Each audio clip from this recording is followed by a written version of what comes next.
Selanjutnya, saya akan membacakan teknik debat.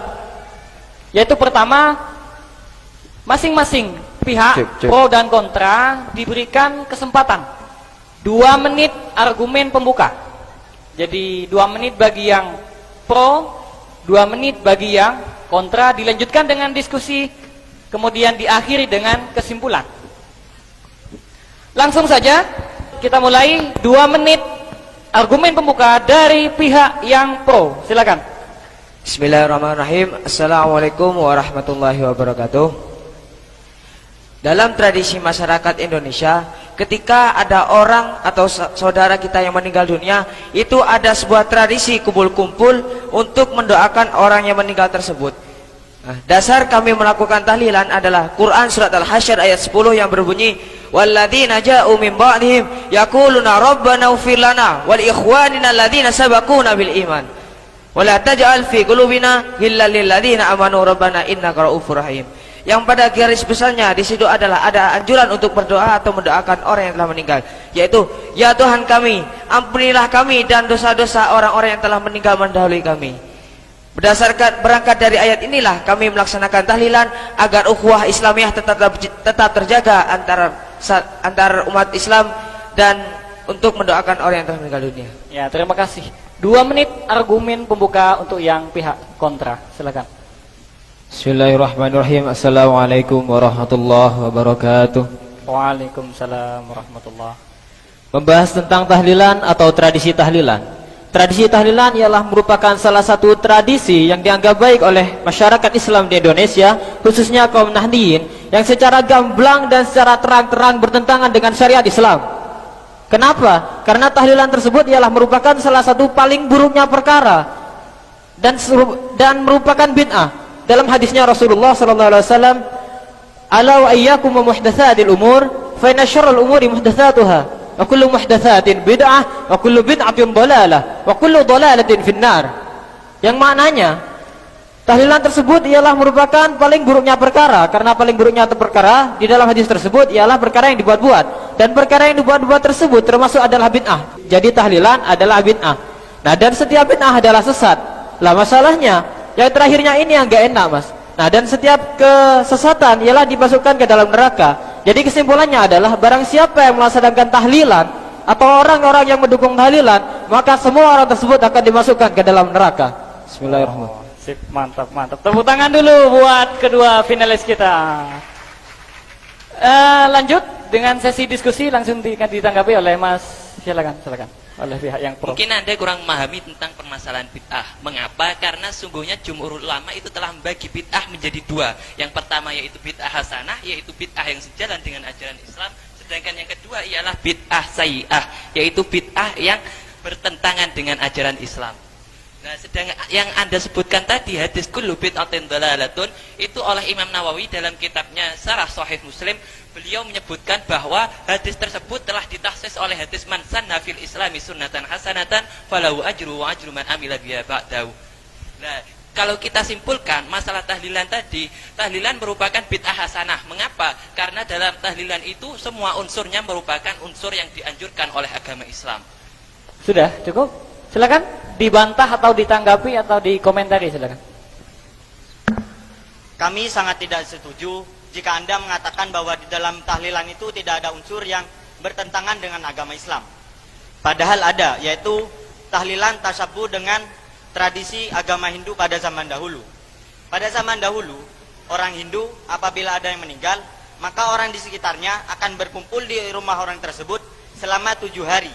Dan hal ini sama persis apa yang dilakukan oleh kalian, warga Nahdien, yang disebut dengan tahlilan. Sabda Rasulullah, man tasyabbaha biqaumin fahuwa minhum. Barang siapa yang menyerupai suatu kaum, maka dia termasuk kaum tersebut. Jadi kesimpulannya, orang-orang yang melakukan tahlilan termasuk kaum Hindu, karena tahlilan merupakan tasyabuh dengan tradisi kaum Hindu. Mungkin bisa disebutkan miripnya di apa? Miripnya dengan kumpul-kumpul selama 7 hari. Kumpul-kumpul, oh ya. Silakan ditanggapi.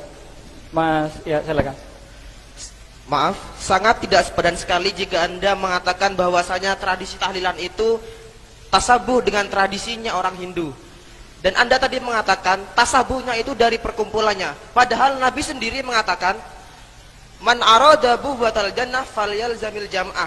Kalau engkau ingin masuk surga, maka ikutilah jamaah atau perkumpulan. Jadi, kalau masalah perkumpulan itu tidak ada hadis atau dalil yang melarangnya, tetapi ada hadis yang menganjurkannya. Tetapi yang dipermasalahkan itu adalah isi dari perkumpulannya itu apa. Kalau dilihat secara detail, isi perkumpulan yang dilakukan oleh orang Hindu dan orang Nahdiyin itu sangat berbeda.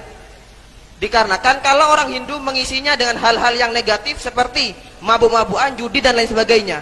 Dan hal ini pula dalam perkara tasabuh ini juga pernah dilakukan oleh Wali Songo ketika hendak mengajarkan ajaran Islam di tanah Jawa. Pada zaman Wali Songo tidak semata-mata menghapuskan tradisi yang ada atau tradisi yang sudah dilakukan oleh orang Hindu, tetapi hanya merubah isi dalam perkumpulan yang dilakukan oleh orang Hindu. Dan dengan itulah tasabuh dengan orang Hindu menjadi tiada. Jadi interupsi silakan. Iya, Wali Songo melakukan metode itu. Tapi apakah metode itu dicontohkan oleh Rasulullah? Apakah ada contoh dari Rasul? Oh iya, tentu saja. Rasulullah sendiri pernah mencontohkannya ketika Rasulullah SAW menyuruh para sahabat untuk melakukan puasa Asyura. Dan para sahabat itu merasa keberatan dikarenakan puasa Asyura juga dilakukan oleh orang Yahudi. Orang Yahudi melakukan puasa Asyura itu untuk merayakan kemenangan Nabi Musa atas Raja Fir'aun. Lah, untuk menghilangkan tasabuh dengan orang Yahudi, Rasulullah SAW menyuruh para sahabat untuk memulai puasa mulai tanggal 9 yang dikenal dengan sebutan puasa Tasu'ah. Jadi saya tegaskan lagi bahwasanya tradisi tahlilan itu tidak sama sekali menyerupai atau tasabuh dengan ajaran Hindu. Terima kasih. Jadi tasabuhnya itu hilang dengan mengubah isi gitu ya. Silakan ditanggapi. Terima kasih. Kami menemukan syubhat yang lain yang tidak bisa sama sekali dibenarkan dalam agama Islam, bahwa karena dalam tradisi tahlilan itu ada hari-hari yang dibuat-buat. Contohnya semisal seperti 7 hari, 10 hari, 40, bahkan 100 atau sampai 1000.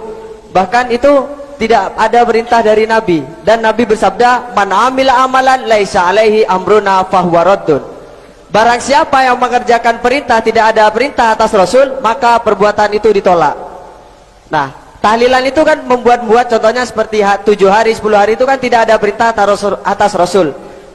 Juga ada hal-hal yang banyak tentang bertentangan dengan tahlilan. Contohnya semisal menyuguhkan makanan, bid'ah dan lain sebagainya. Jadi tahlilan itu sama dengan percuma, sama dengan lagi sia-sia. Terima kasih. Sia-sia ya. Mungkin nanti tahlilan sia-sia, kenapa Anda masih dukung tahlilan?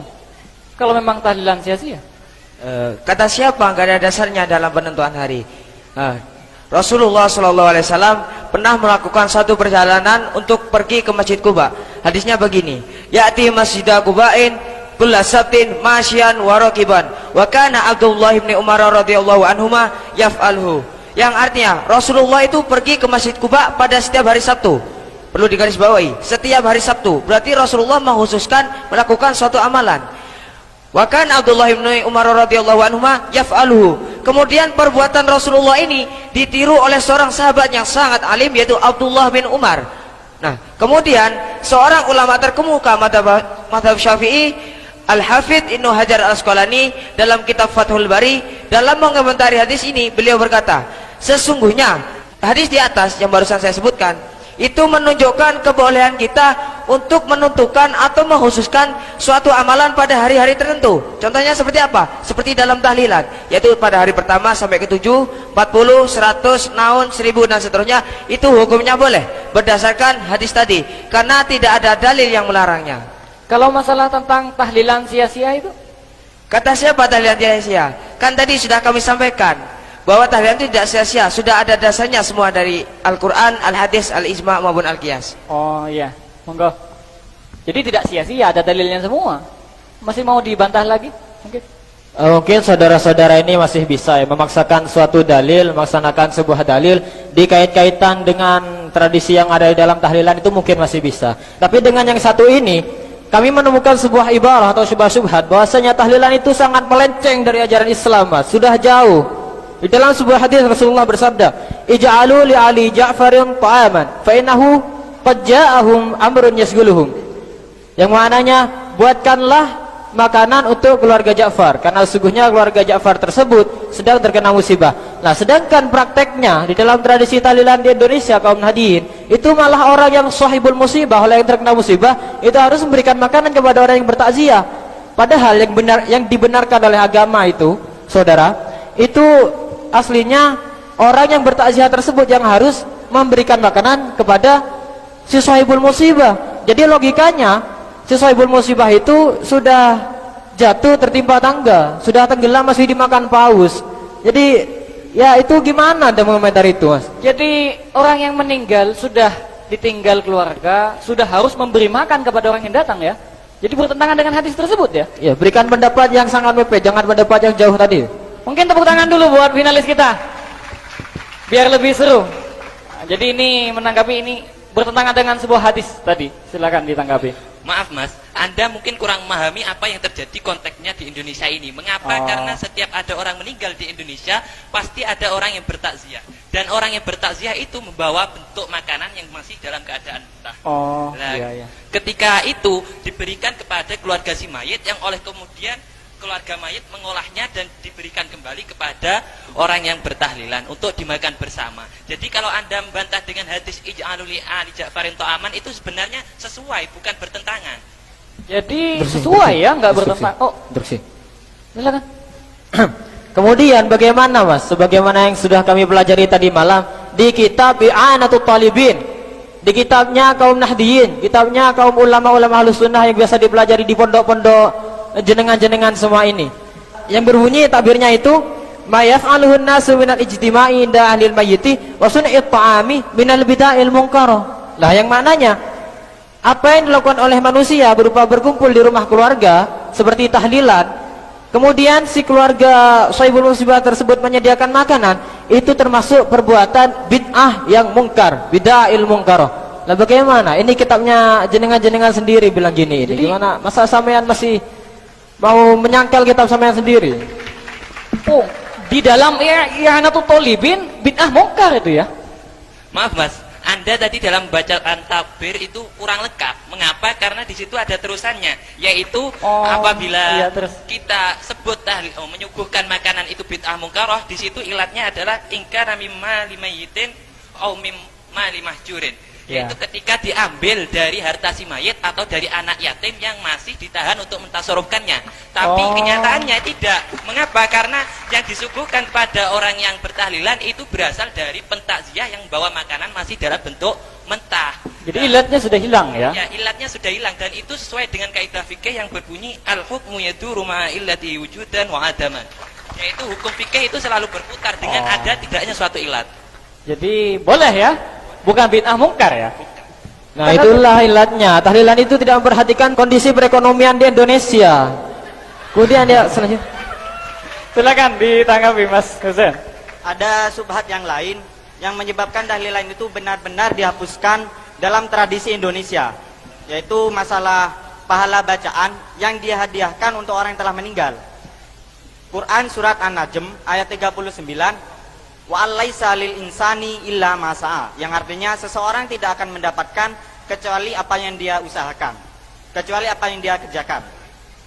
Jadi pahala yang dibaca orang-orang yang tahlilan itu tidak akan sampai kepada orang yang telah meninggal berdasarkan ayat tersebut. Oh, berdasarkan Al-Quran, pahala yang kita baca tidak akan nyampe ya? Ini gak nyampe Mas, silakan. Buat apa ketahlilan kalau memang nggak nyampe? Silakan ditanggapi. Memang benar ayat yang Anda bacakan tadi, bahwasanya manusia itu tidak akan memperoleh sesuatu kecuali apa yang diusahakannya sendiri. Tetapi Ibnu Qayyim Al-Jauziyah, murid dari Ibnu Taimiyah, ulama yang Anda ikuti, menjelaskan atau menulis dalam kitabnya, dalam kitab Ar-Ruh halaman 146, bahwasanya di sana jawaban yang paling tepat untuk Quran surat An-Najm ayat 39 adalah ketika seseorang itu hidup lalu dia berbuat baik pada kerabatnya dan berbuat baik pada sanak keluarganya, tetangganya, familinya, dan ketika dia meninggal lalu sanak dan familinya itu mengirimkan pahala bacaan doa kepada dia, itu akan nyampe dikarenakan itu adalah buah hasil dari jerih payahnya ketika masih hidup. Jadi tidak ada bertentangan, jadi tidak ada unsur yang bertentangan dengan surat Quran An-Najm, dengan Quran surat An-Najm ayat 39. Oh, interupsi silakan. Coba Anda buka kitab tafsir Ibnu Katsir. Di sana Imam Syafi'i mengomentari ayat tersebut. Nah, komentarnya adalah pahala bacaan yang dihadiahkan untuk orang yang telah meninggal itu tidak akan sampai. Nah, ini yang berkata adalah Imam Syafi'i. Imam Syafi'i. Oh, imamnya Imam panutan Ahlussunnah kalian ya? sendiri. Dibilangin imamnya tidak mau. Oh. Imam Syafi'i, imam kaum ini mayoritas NU ya. Ini juga pembela tahlil orang NU. Jadi imamnya orang NU mengatakan itu nggak nyampe, Mas. Silakan. Mungkin ada jawaban. Maksud dari pendapat Imam Syafi'i yang mengatakan bahwasanya pahala bacaan yang dikirimkan kepada orang yang meninggal dunia yang tidak sampai, itu sudah dijelaskan oleh Syekh Zakaria Al-Ansori yang menyatakan bahwasanya yang dimaksud dengan pahala yang tidak nyampe kepada orang yang telah meninggal dunia itu apabila tidak dibaca di samping mayat atau tidak dihususkan kepada si mayat. Tetapi dalam kenyataannya di akhir tradisi tahlilan selalu ada ungkapan kata yang selalu dihususkan kepada si mayit yang teringkas dalam kata-kata Allahumma ausil sawaba ma qara'na. Jadi saya tegaskan lagi, mau tidak mau, ikut tidak ikut, tetap bahwasanya pahala bacaan Al-Quran itu tetap sampai kepada orang yang telah meninggal dunia. Oh, tepuk tangan dulu bagi finalis kita. Biar lebih seru, kita kasih kesempatan untuk masing-masing pihak untuk menyimpulkan argumen dari pertama hingga akhir. Untuk silakan kepada pihak kontra dulu, saya kasih kesempatan untuk menyimpulkan. Cek. Terima kasih. Kami tetap berpegang teguh terhadap apa yang diargumentasikan oleh kami tadi, karena berdasarkan Al-Hadis dan Al-Quran bahwa tahlilan itu tidak benar. Karena terhadap syubhat yang tidak dapat dibenarkan dan masih ada ilat-ilat yang atau syubhat-syubhat yang lain. Contohnya seperti menyuguhkan makanan tidak pernah dilakukan oleh Nabi, tasyabuh dengan orang Hindu dan lain sebagainya. Untuk itu mari umat Islam yang ada di Indonesia ini bersatu untuk menghapus bid'ah dan menghidupkan sunnah. Jadi secara mutlak tahlilan itu harus dihapuskan di Indonesia ini. Terima kasih. Oh. Kemudian kesempatan kedua untuk menyimpulkan kepada pihak yang pro. Baik, terima kasih moderator.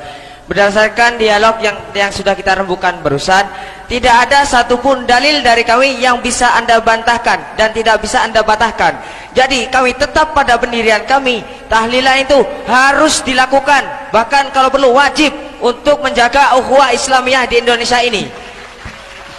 Karena sudah sesuai dengan konteks Al-Quran, As-Sunnah, Al-Ijma', Al-Qiyas. Al-aslu fil asya'i al-ibahatu hatta yadulla dalilu ala tahrimi. Hukum asal dari sesuatu itu boleh sampai ada dalil yang melarangnya. Kenyataannya tahlilan tidak ada dalil yang melarangnya, justru menguatkan semuanya. A'angdantahum am lam tundirhum la yu'minun. Percuma kami ngomong kepada Anda karena hati Anda telah tertutup. Terima kasih.